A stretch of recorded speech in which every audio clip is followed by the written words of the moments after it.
Hello दोस्तों, अंग्रेजी का ग्रामर का जो पिछला वीडियो हमने बनाया था उसमें नाउन ख़त्म कर दिया था। अब हम आगे, जैसा कि टॉपिक आपको बोर्ड पे दिखाई दे रहा है प्रोनाउन, तो अब प्रोनाउन की बात करेंगे, ठीक है। और प्रोनाउन की डेफिनेशन देखेंगे सबसे पहले होती क्या है, ठीक है। चलो स्टार्ट करते हैं। सबसे पहले प्रोनाउन की definition.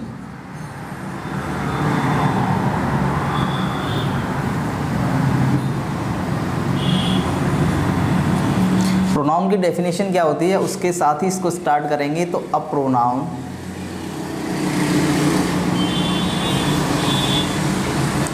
Is a word which is used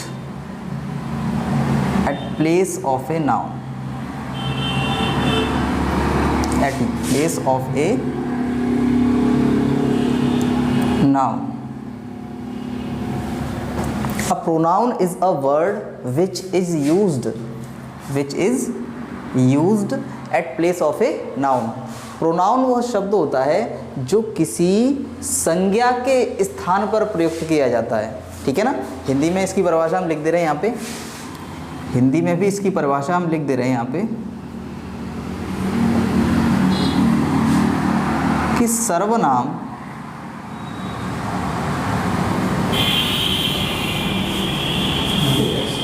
वह शब्द होता है, सर्वनाम वह शब्द होता है जो किसी संज्ञा के स्थान पर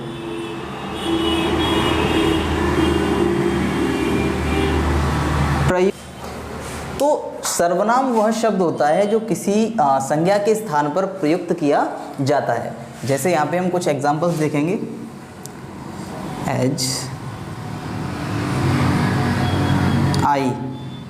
आई का मतलब क्या होता है मैं। वी का मतलब क्या होता है हम। यू का मतलब होता है तुम, या आप भी कहते हैं इसको, ठीक है। इसी तरीके से आई, वी, यू, दे माने वे होता है। ही माने वह होता है जो पुरुष जाति के लिए लगाते हैं। शी माने भी वह होता है स्त्री जाति के लिए लगाते हैं। और इट माने यह होता है जो हम बेजानदार और जानवरों के साथ लगाते हैं। इतनी बातें आपको क्लियरली समझ में आ रही होंगी कि क्या, कि a pronoun is a word which is used in place of a noun. Pronoun वह शब्द होता है या सर्वनाम वह शब्द होता है जो किसी संज्ञा के स्थान पर प्रयुक्त किया जाता है। जैसे कि उदाहरण आपको दिखाई दे रहे हैं। आई माने मैं होता है, वी माने हम होता है, यू माने तुम होता है, दे माने वे, ही माने वह जो पुरुष जाति के लिए लगाते हैं, और शी माने वह जो स्त्री जाति के लिए लगाते हैं। और इट का प्रयोग हम बेजानदार चीज़ों के लिए और जानवरों के लिए करते हैं, ठीक है। तो इतनी बात आपको समझ में आ रही है। और भी बहुत सारे प्रोनाउन होते हैं, जैसे दिस माने यह होता है, पास के लिए लगाते हैं, पास के लिए और एक वचन में।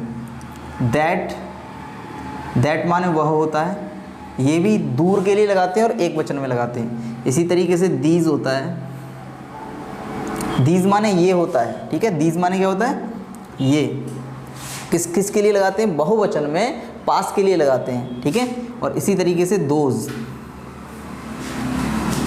माने होता है वे, ठीक है, वे या वो, ठीक है। तो ये होता है कि हम इसको प्लूरल में लगाते हैं, दूर के लिए प्लूरल में, ठीक है, यानी बहुवचन कर्ता में प्लूरल के लिए लगाते हैं इसको, ठीक है। तो इतनी बातें आपको समझ में आ रही होंगी। बहुत सारे और भी होते हैं एक्सेट्रा, हम और भी बताएंगे, ठीक है। तो यहाँ तक बात डेफिनेशन आपको समझ में आ गई होगी। Pronoun is a word which is used in place of a noun, यानी कि प्रोनाउन वह शब्द होता है जो संज्ञा के स्थान पर प्रयुक्त किया जाता है। सर्वनाम वह शब्द होता है, किसी आदमी का नाम न लेके हम क्या कहते हैं वह, किसी व्यक्ति का नाम न लेके हम कहते हैं यह। तो यह, वह, तुम, मैं आदि, ये सब क्या होते हैं, यही हमारे प्रोनाउन होते हैं, ठीक है। अब हम बात करेंगे काइंड्स ऑफ प्रोनाउन की, ठीक है। प्रोनाउन कितने प्रकार के होते हैं यहाँ पे हम आपको डिफाइन करेंगे कि क्या क्या होता है। तो काइंड्स ऑफ प्रोनाउन।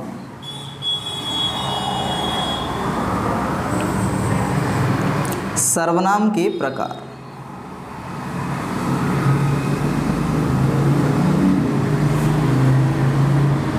सर्वनाम के प्रकार ये हम आपको डिफाइन करेंगे यहाँ पे कि कौन से प्रकार होते हैं इसके। तो कई प्रकार होते हैं। सबसे पहले की बात करेंगे तो पहला होता है हमारा पर्सनल प्रोनाउन। सबसे पहला होता है हमारा पर्सनल प्रोनाउन, जिसको हम कहते हैं व्यक्तिवाचक संज्ञा, व्यक्तिवाचक सर्वनाम, व्यक्तिवाचक सर्वनाम, पर्सनल प्रोनाउन। दूसरा हमारा होता है रिफ्लेक्सिव प्रोनाउन,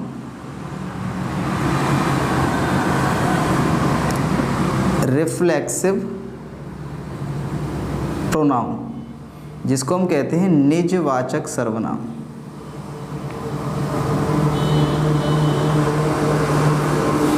व्यक्तिवाचक संज्ञा सर्वनाम होता है, उसके बाद निजवाचक सर्वनाम होता है। तीसरा हमारा होता है इंटेरोगेटिव प्रोनाउन,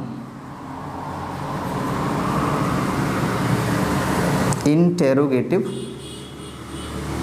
प्रोनाउन, प्रश्नवाचक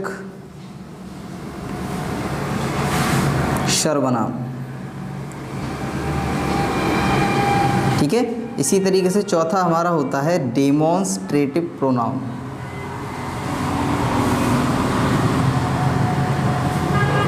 डेमोन्स्ट्रेटिव प्रोनाउन, जिसको हम कहते हैं संकेतवाचक सर्वनाम, संकेतवाचक सर्वनाम। ठीक है। इसके बाद हमारा होता है पांचवा नंबर डिस्ट्रीब्यूटिव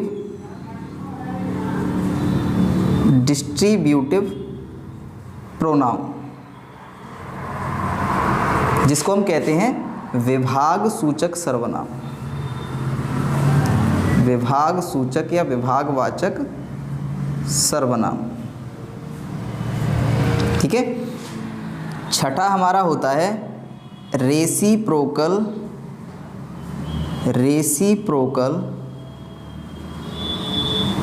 प्रोनाउन, परस्परतावाचक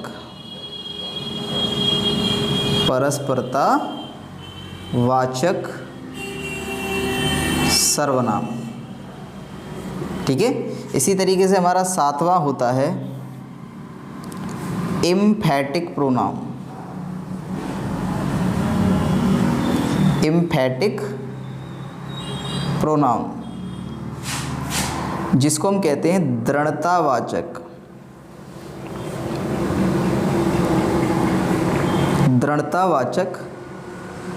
सर्वनाम। ठीक है। तो इसी तरीके से बहुत सारे होते हैं। पर्सनल प्रोनाउन होता है, रिफ्लेक्सिव होता है, इंटेरोगेटिव होता है, डेमोन्स्ट्रेटिव, डिस्ट्रीब्यूटिव, रेसिप्रोकल, एम्फैटिक, और भी होते हैं हमारे। आठवां नंबर हमारा अगला है एक्सक्लेमेटरी प्रोनाउन,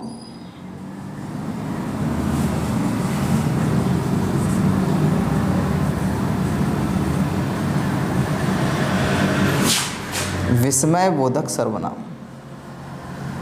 विस्मयादि बोधक सर्वनाम।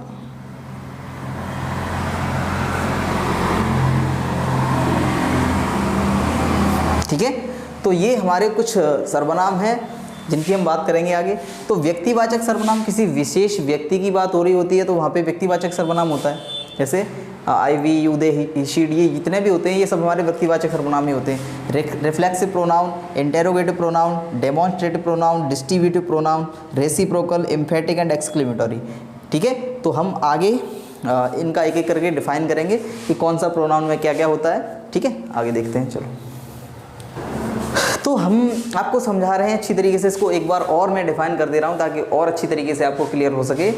डेफिनेशन होती है pronoun is a word which is used in place of a noun, यानी कि सर्वनाम वह शब्द होता है जो किसी संज्ञा के स्थान पर प्रयुक्त किया जाता है और हिंदी में हम कह सकते हैं सर्वनाम वह शब्द होता है जो किसी संज्ञा के स्थान पर प्रयुक्त किया जाता है। इसी तरीके से इसी क्रम में हम दिखा रहे हैं आपको, आई माने मैं होता है, वी माने हम, यू माने वे, यू माने तुम, दे माने वे, ही शी इट दे, इस तरीके से ये प्रोनाउन होते हैं। और काइंड्स ऑफ प्रोनाउन देखेंगे तो पर्सनल प्रोनाउन व्यक्तिवाचक सर्वनाम होता है, रिफ्लेक्सिव प्रोनाउन निजवाचक सर्वनाम होता है, और इंटेरोगेटिव प्रोनाउन ये हम पढ़ चुके हैं बहुत बार, बहुत सारे टेंसेज में पढ़ चुके हैं, लेकिन अब इसको हम अब डिफाइन करेंगे। यहाँ पे इंटेरोगेटिव प्रोनाउन क्या होता है, प्रश्नवाचक सर्वनाम क्या होता है, डेमोन्स्ट्रेटिव प्रोनाउन संकेतवाचक क्या होता है, पास दूर के लिए इशारा करने वाले प्रोनाउंस को हम डेमोन्स्ट्रेटिव प्रोनाउन कहते हैं। डिस्ट्रीब्यूटिव प्रोनाउन जो होते हैं विभाग सूचक सर्वनाम होते हैं, विभाग सूचक मतलब बांटने वाले, ठीक है, बांटने वाले जो होते हैं। इसी तरीके से रेसिप्रोकल होता है, परस्परतावाचक सर्वनाम होता है, एक दूसरे के लिए होती है कोई चीज़ें, तो रेसिप्रोकल प्रोनाउन होता है। वहाँ पे एम्फेटिक प्रोनाउन दृढ़तावाचक होता है, किसी विशेष चीज़ के लिए कही गई बात, दृढ़ से मतलब एकदम ठोस कदम उठाया गया। इसी तरीके से एक्सक्लेमेटरी प्रोनाउन होता है, विस्मयादिबोधक सर्वनाम। रिलेटिव प्रोनाउन हमारा संबंधवाचक सर्वनाम होता है, इसको भी हम ध्यानपूर्वक देखेंगे। तो स्टार्ट करते हैं सबसे पहला प्रोनाउन, ठीक। देखो भैया सबसे पहला प्रोनाउन, तो सबसे पहले हम बात करेंगे हमारे पर्सनल प्रोनाउन की, जिसको हम पुरुषवाचक या फिर व्यक्तिवाचक सर्वनाम कहते हैं, ठीक है। तो स्टार्ट करते हैं। सबसे पहले बात करेंगे पर्सन। जैसे पर्सन मतलब पुरुष होता है, पुरुष पर्सन हमारे कितने होते हैं, पर्सन हमारे 3 होते हैं। कितने पर्सन होते हैं हमारे, 3 पर्सन होते हैं। पर्सन हमारे 3 होते हैं, फर्स्ट पर्सन,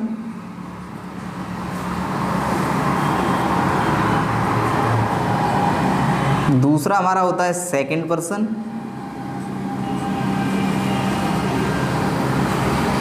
और तीसरा हमारा जो होता है वो हमारा होता है थर्ड पर्सन।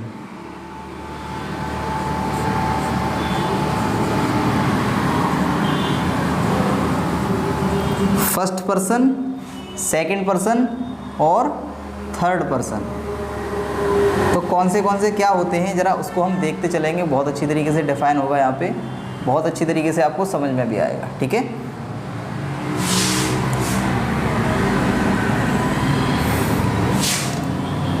पर्सन हमारे 3 होते हैं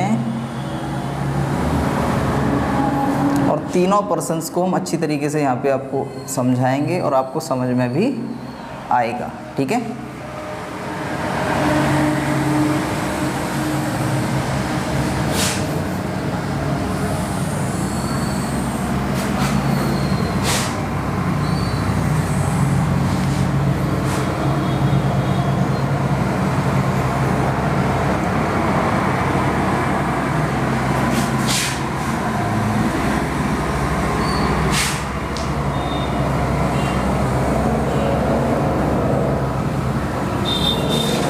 देखते हैं सबसे पहले पर्सन, तो हमारे ये 3 हो गए और इन्हीं पर्सनों को व्यक्त करने के लिए केसेस भी होते हैं जिनको हम कहते हैं कारक। तो सबसे पहला जो केस होता है उसको बोलते हैं हम नॉमिनेटिव केस। नॉमिनेटिव केस, इसको हम कर्ता कारक बोलते हैं। क्या बोलते हैं, कर्ता कारक। इसी को हम सब्जेक्टिव केस भी बोल सकते हैं, कर्ता कारक होता है ये, ठीक है। इसको हम सब्जेक्टिव केस भी बोलते हैं। दूसरा जो केस होता है, कोई भी शब्द होता है, कोई भी प्रोनाउन होता है, किस रूप में आ सकता है, तो वो होता है ऑब्जेक्टिव केस। इसको हम बोलते हैं कर्म कारक। इसको क्या बोलते हैं, कर्म कारक। तीसरा जो होता है हमारा वो होता है पसेसिव केस, या इसको पजेसिव भी बोलते हैं, ठीक है, पजेसिव केस, ठीक है। संबंध कारक, और इसमें जो आता है वो आता है हमारा एडजेक्टिव। क्या आता है, एडजेक्टिव। दूसरा भी हमारा पजेसिव ही होता है, यानी ये पूरा जो होता है वो पजेसिव केस होता है, ठीक है। पूरा जो होता है वो क्या होता है, पजेसिव केस ही होता है।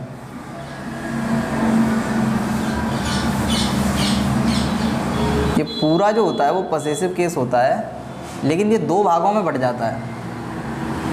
पूरा भाग जो होता है वो पसेसिव ही केस होता है,